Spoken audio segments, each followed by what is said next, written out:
Ассаламу алейкум, урматтуу калай калк, урматтуу агалар, урматтуу инелер, урматтуу аталар, апалар, карындаштар, жана Кыргызстандын жарандары.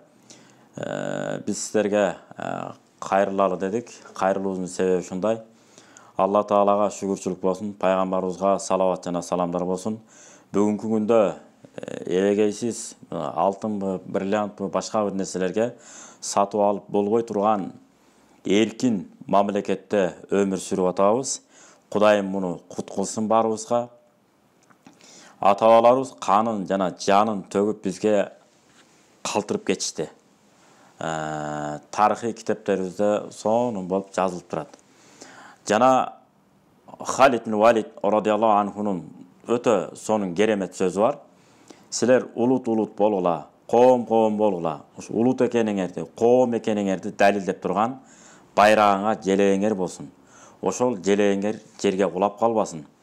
Эгерде ушу улут экениңерди далилдеп турган, коом экениңерди далилдеп турган байрагыңар, желегиңер жерге кулап кала турган болсо, биз силерди алсыз коом деп эсептейбиз деген. Ансары бүгүнкү күндө биздин татынакай байрагыбыз бар, керпибиз бар, атайын дүйнө жүзү тааныган Кыргыз Республикасы деген наамыбыз бар, статусубуз бар дегендей. Мына ушуну биз сары майдай сактап деп коет го ата-бабабызда. Татынакай кылып сактап, кимибиз кайсы нерсе менен алектенип жүрсөк, ошол нерсенин адиси, ошол нерсенин мыктысы болуп эмгектенип өмүр сүргөнүбүз жакшы. Бүгүнкү күндө өттө эле эми мамлекет болгондон кийин анын ичинде саясат болот экен.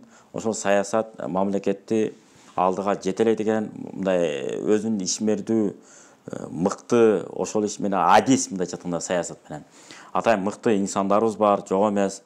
Ошолор гана алектенип, калганыбыз жөн гана пикирибизди билдирип койсок болот. Бирок кээ бир жаштар, кээ бир инелерибиз өттө эле бири башоту менен кирип кетип, атасы менен баласы, бир тууган менен бир тууган, чабыш кудалар менен кудалар керек болсо чай ичпей, катташпай калган күндөр болгон. Анан бүгүнкү күндө да ошондой кээ бир көрүнүштөр болуп калып атат. Адамдык абирден, адамдык адеп ахлактан чыгып барып, энеңди атаңды деп сөгүшкөнгө чейин бири-бири менен жазышып аткандар бар экен бүгүнкү күндө. Ошол болбойт. Анткени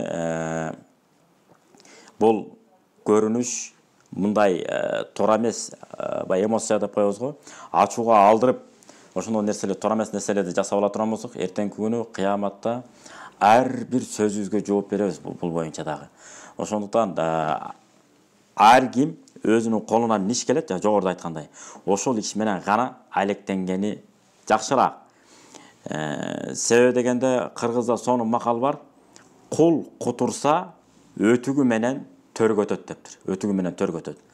Жашына карабай, жап-жаш болсо дагы, улуу муумбу, кичүү муумбу айырмасы жок. Баарын бирдей эле такалап эле, жарга такап эле, жол болсо бир айтылбай турган сөздөр менен айтып, уяз сөздөр менен, жаман сөздөр менен айтып, ушунчалык адамдык абирден, чектен чыгып кеткен бир туугандарыбыз болуп атат. Эртеңки күнү Алла Таала Куранда айтканда: "Сумма ла тусалунна яума идин анин наим", мен берген жакшылыктар, жыргалчылыктар, неаматтар жөнүндө ар бириңер кыямат күнү сураласыңар дейт.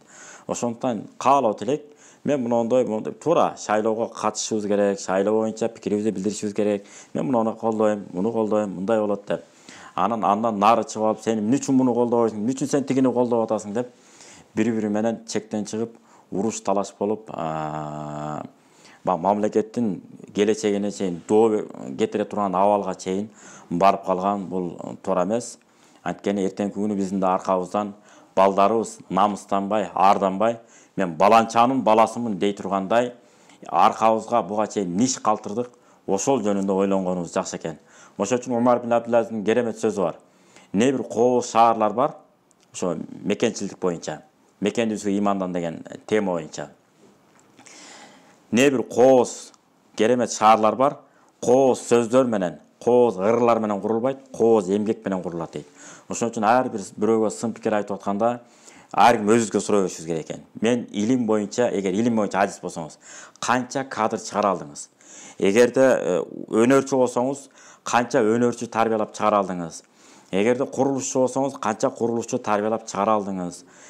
Бир байпак заводбу, ишканабы, же болбосо бир курулуш материалдарын иштеп турган бир ишканабы, мына ошолорду эмне үчүн биз чыгара албайбыз?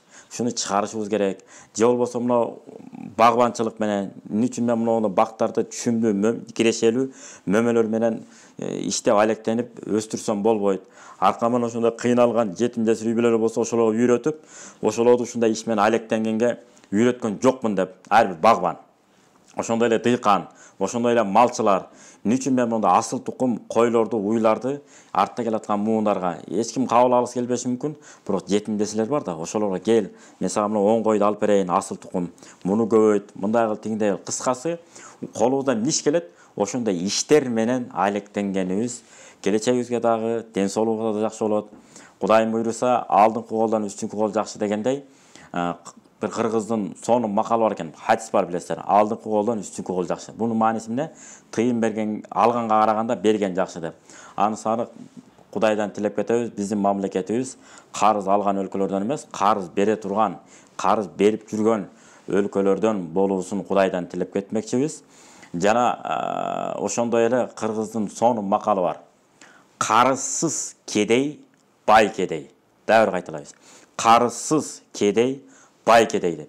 Анысары карызы жок мамлекет болсок, карызы жок адам болсок, карызы жок бир үйдүн атасы болсок, нам менен сууну ичсек дагы көңүлүбүз ток. Эшикти бирөө тыкылдаса дагы, телефонубузга бирөө телефон чалса дагы, заарканбай, коркпой, үркпөй телефонду алат экенбиз. Анысары ар кимибиз, сөзүмдү жыйынтыктайын, ар кимибиз өзүбүз колубуздан иш келет, ошол иштерибиздин өтөрүнө, жыйынтыгына чейин чыгып, аягына чейин чыгып, жакшы бир коомго, мамлекетке бир пайдамды кайтып келтирсем болот деп, ошо менен алектенгенибиз жакшы. Улууларга урмат, кичүүлөргө ызат көрсөткөн адеп ахлактуу, жогорку маданияттуу инсандардан болууну ар бирибизге насип кылган болсун. Ассаламу алейкум ва рахматуллахи ва баракатуху.